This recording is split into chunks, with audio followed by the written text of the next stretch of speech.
আসসালামু আলাইকুম ভিউয়ার্স। আজ আমি আপনাদেরকে নোয়াখালী অঞ্চলের বিখ্যাত মরিচ খোলা রেসিপিটি তৈরি করে দেখাবো। এটি খেতে খুবই মজার এবং তৈরি করাও খুবই সহজ।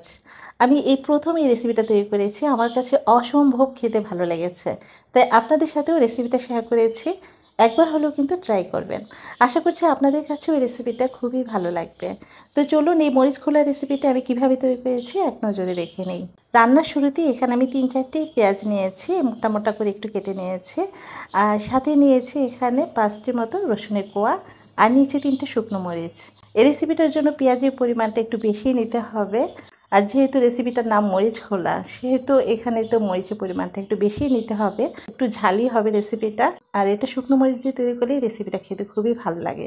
এখন এই সব কিছু একটা মিক্সার জারে নিয়ে সাথে সামান্য একটু পানি দিয়ে ব্লেন্ড করে নেব।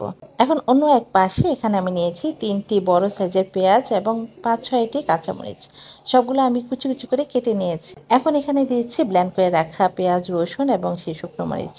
আর এভাবে ব্লেন্ড করে নিলে রেসিপিটা খেতে খুবই ভালো লাগবে, একটু মাখা মাখা হবে।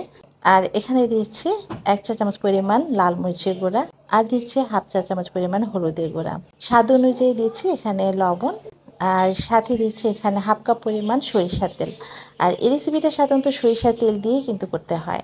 আর সরিষার তেল দিলেই কিন্তু রেসিপিটা খেতে খুবই ভালো লাগে, স্বাদ এবং খুব সুন্দর একটা ফ্লেভার আসে। সয়াবিন তেল দিয়েও করা যাবে, কিন্তু তেমন একটা স্বাদ হবে না। আর নোয়াখালী অঞ্চলে সাধারণত এই রেসিপিটা সরিষার তেল দিয়েই করে থাকে।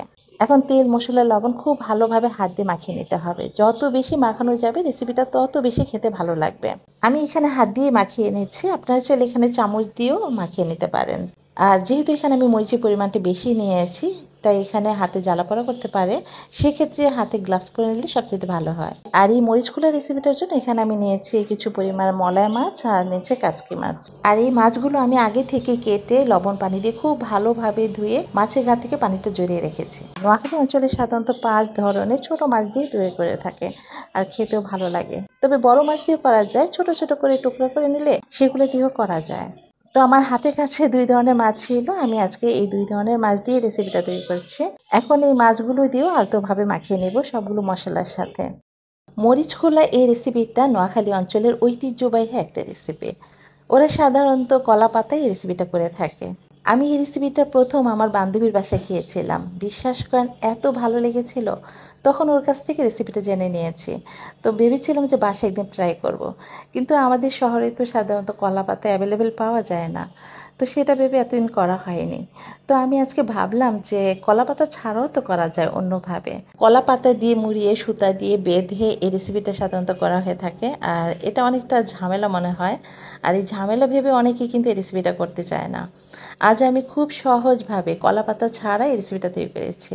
তো মাছগুলো মাখিয়ে নেওয়ার পর সব শেষ এখানে দিয়ে দিয়েছি ধনেপাতা কুচি। ধনেপাতা কুচি দিয়ে ভালোভাবে মাখিয়ে নেব। আর এটা এখনই দিতে হবে, এটা তো আর পরে ব্যবহার করা যাবে না, তাই এখনই মাখিয়ে নিতে হবে। তো এভাবে মাখিয়ে নিয়ে আমি এটাকে রেস্টে রেখে দিব 15 থেকে 20 মিনিট। এতে করে মাছের ভিতর তেল, মশলা, লবণ খুব ভালোভাবে ঢুকে যাবে এবং খেতে খুবই সুস্বাদু লাগবে। আর এই মরিচ খোলা রেসিপিটির মূল উপকরণই হচ্ছে এই ফয়েল পেপার। কলা পাতার পরিবর্তে আমি এই ফয়েল পেপার দিয়ে রেসিপিটা তৈরি করেছি। আর এই মরিচ খোলা রেসিপিটা আমি যেই প্যানে রান্না করব সেই প্যানের মাপ নিয়ে আমি কেটে নিয়েছি। এখন এই প্যানের উপর ফয়েল পেপারটা দিয়ে আমি সেট করে নিচ্ছি। তারপর এখানে সেই ম্যারিনেট করে রাখা মাছগুলো দিয়ে দিচ্ছি। আর মাছগুলো দিয়ে আমি হাত দিয়ে এখন চারোপাশে ছড়িয়ে দেব। আর এই মাছগুলো কিন্তু পাতলা করে ছড়িয়ে দিতে হবে। যদি বেশি করে মাছ নিয়ে আপনি মোটা বা ভারী করে এখানে রেখে দেন, তাহলে কিন্তু রেসিপিটা কাঁচা থাকবে, নিচে দিয়ে হয়তো বা পুড়ে যাবে, কিন্তু উপর দিয়ে কাঁচা থাকবে। তাই একটু পাতলাভাবে ছড়িয়ে দিতে হবে। তো দেখতেই পাচ্ছেন আমি একদম পাতলাভাবে চারোপাশে ছড়িয়ে দিয়েছি। এখন আমি এখানে উপরে ফোল্ড করার জন্য দিচ্ছি কিছু কুমড়ো পাতা। আর এই কুমড়ো পাতাগুলো আমি আমার বারান্দা থেকে কেটে এনেছি, এনে আমি ভালোভাবে ধুয়ে নিয়েছি। অনেকে আছে এখানে লাউ পাতা কিংবা কচু পাতা দিয়েও তৈরি করে থাকে। তো আমার বাসা বারান্দাতে একটা কুমড়ো গাছ ছিল, সেখান থেকে আমি পাতাগুলো কেটে নিয়ে আসছি। এখন আমি ভালোভাবে এই ফয়েল পেপার দিয়ে উপরটা এভাবে মুড়িয়ে দিচ্ছি। এটা মুড়িয়ে নিয়ে আমি ঢাকনা দিয়ে ঢেকে গ্যাস ফ্লেমটা আমি অন করে প্রথম 5 মিনিট আমি মিডিয়াম আঁচে রেখে রান্না করব। তারপর আমি মিডিয়াম টু লোতে রেখে এই রেসিপিটা 30 মিনিটের মতো রান্না করব। তো আমি দেখিয়ে দিচ্ছি চুলার আঁচটা ঠিক এমন লোতেই রাখতে হবে। আর প্রায় 30 মিনিট পর আমি ঢাকনা খুলে দেখাচ্ছি যে কেমন হয়েছে রেসিপিটা। আর এর মাঝে কিন্তু আমি ২-১ বার চেক করে দেখেছি নিচে দিয়ে পুড়ে যাচ্ছে কিনা। এটা একটু খেয়াল রাখতে হবে।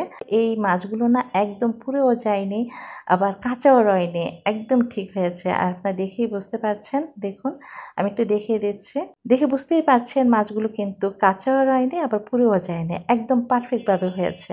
আর কুমড়ো পাতাগুলো কিন্তু একদম নরম হয়ে গেছে। এগুলোও কিন্তু মাছ দিয়ে খেতে খুবই ভালো লাগবে। আমি গরম, গরম যখন ভাত দিয়ে খেয়েছিলাম না এই মাছটা, আমার কাছে একটা কথাই মনে হয়েছিল, আমি এতদিন কেন এই রেসিপিটা খাইনি? এত মজা লেগেছিল। বাসার সবার কাছে খুব ভালো লেগেছে রেসিপিটা। আমি আবারও ট্রাই করব ঠিক একইভাবে। শুধু যে কলাপাতা দিয়ে রেসিপিটা তৈরি করা যায় তা না। এভাবে ফয়েল পেপার দিয়েও আপনারা তৈরি করতে পারেন। আর এটা কিন্তু আর উল্টিয়ে দেওয়ার প্রয়োজন হয়নি। আমি দেখেছি এভাবেই রাখার পরে দেখেছি মাছগুলো সুন্দরভাবে হয়ে গেছে। তাই এটাকে উল্টিয়েও উপরটা আমি ভেজে নেইনি। এভাবেই রেখেছি। একদম সহজভাবে তৈরি করেছি রেসিপিটা। আশা করছি রেসিপিটা একবার হলেও বাসায় ট্রাই করবেন এবং কমেন্টে জানাবেন কেমন হয়েছে। এবং এমন সহজ এবং মজার রেসিপিটি পেতে চ্যানেলটি সাবস্ক্রাইব করে রাখতে পারেন এবং পাশে থাকা বেল বাটনটি অন করে রাখবেন। এতে করে কী হবে, আমি যখনই নতুন কোনো ভিডিও আপলোড করব সাথে সাথে আপনার কাছে নোটিফিকেশন চলে যাবে।